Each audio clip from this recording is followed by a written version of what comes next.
I am one with the Force, and the Force is with me. Star Wars' first anthology movie makes the scene. Does it live up to the hype, or does it go down in flames? Find out when Johnnie Torch reviews Rogue One.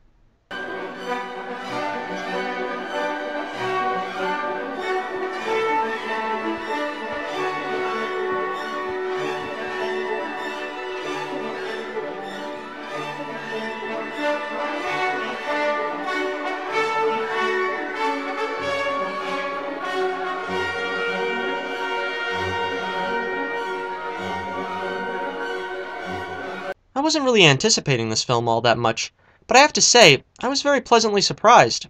It lived up to its promise of being both a war movie and a Star Wars movie. A lot of people are trying to compare this film with The Force Awakens as to which is better, some going as far as to rank this film with the rest of the saga.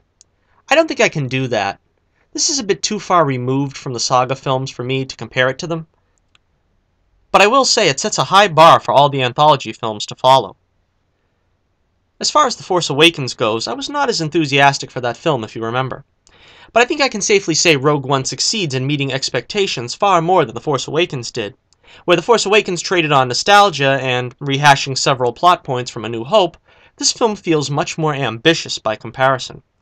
It pretty much has everything I wanted in a story about the theft of the Death Star plans, and then some. Can't really say that about The Force Awakens. For example, I was very pleased to see Grand Moff Tarkin not only involved, but playing a pivotal role. I heard the rumor that they would CGI the likeness of the great Peter Cushing, but I figured it to be a sort of token brief hologram on a view screen. Not so, I'm happy to say. I thought the likeness was exceptionally good. Fully rendering an actual human in CGI will always have its limitations, but they did as good as could be expected.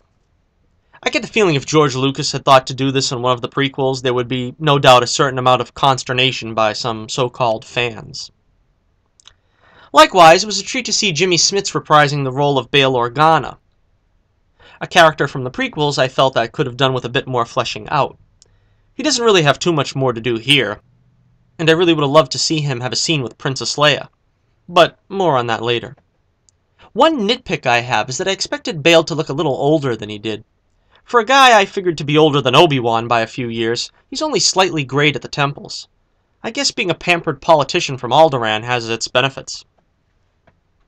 And also props for getting Genevieve O'Reilly to return from Revenge of the Sith's cutscenes as Mon Mothma.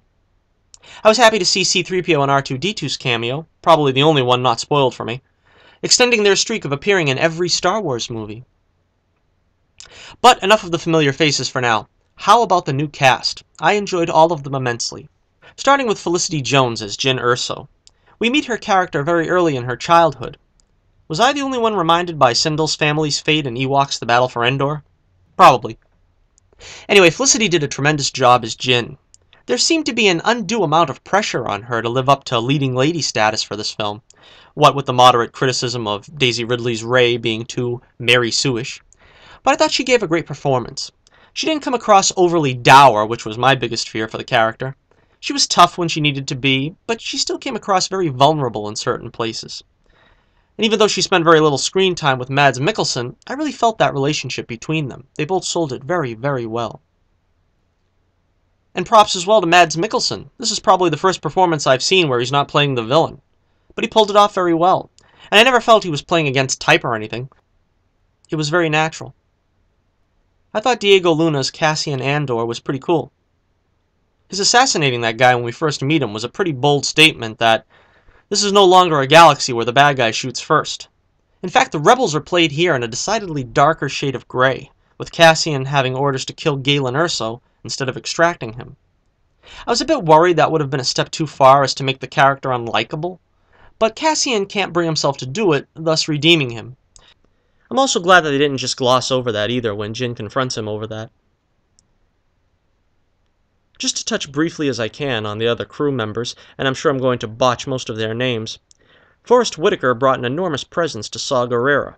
Not a huge role, but you could really feel the weight that the years of fighting had put on him.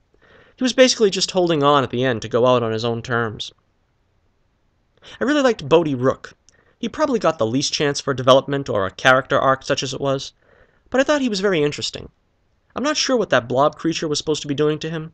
I guess it was the Star Wars equivalent of Khan Seti eels. In any case, it didn't seem to do any kind of lasting damage. I like the double act of Chirrut Imwe and Baz Malbus as sort of the holy man and the skeptic. I like how at the end of the day Baz gained his faith in the Force through his friend's sacrifice. But the one that really stole the show was K2SO. I was expecting him to be a somewhat more sarcastic C-3PO ripoff, which he kinda was, but it turned out that he was a lot more than what I expected from him. As the first one to fall, his death had a huge impact. And of course, Ben Mendelsohn as the sort of slimy bureaucrat Director Krennic. This could have been a fairly rote role in the hands of a lesser actor, but Mendelsohn made Krennic feel like a very real part of the Star Wars galaxy. One that we've heard about, but never really actually seen in live action up to now. I remember saying I hoped the film had the flavor of Force 10 from Navarone, and to some extent, I think it did. Although in Force 10 at least 4 of the participants survived. Speaking of Force 10, it was welcome also to see classic footage of Force 10 actor Angus MacInnes as Gold Leader, and the recently deceased Drew Henley as Red Leader. Lots of great action throughout the film, probably some of the best space battle footage in any of the Star Wars films, as well as an awesome ground battle. The last act of the movie was about as intense as any movie you'll ever see in your life.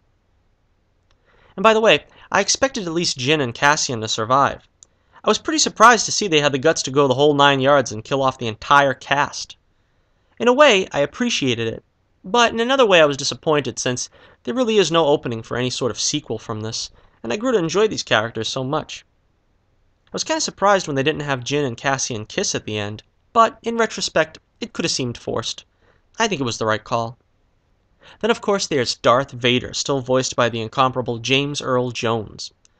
I loved Vader's introduction in the Bacta tank, and I was kind of surprised that he would take up residence on Mustafar, but it kind of makes sense. That place being Vader's source of pain would keep him in tune with the dark side. It's also making good use of some discarded concepts from Empire Strikes Back. I was expecting to be a little disappointed with Vader's action scene since I'd rather see him in action cutting down Jedi in his full regalia, and here he was sort of just going through rebel grunts. I mean, that is kind of beneath him. In A New Hope he lets the stormtroopers clean house for him.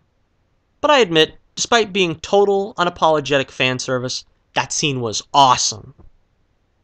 And of course, with the recent passing of Carrie Fisher, it was a welcome ending to the film with the plans being handed off to Princess Leia. I took the opportunity to see this film as my first time watching a film in the 4D format. And being a war movie, you really get your money's worth. The seats move in time with the spaceships, and blasts of air and flashes of light go off during the gunfights. So if you're looking for a film to see in 4D, I'd highly recommend seeing this film that way, if you can. I'm giving Rogue One 4.5 stars out of 5. This is Johnnie Torch reminding you once again, keep the flame burning brightly, and the Force will be with you, always.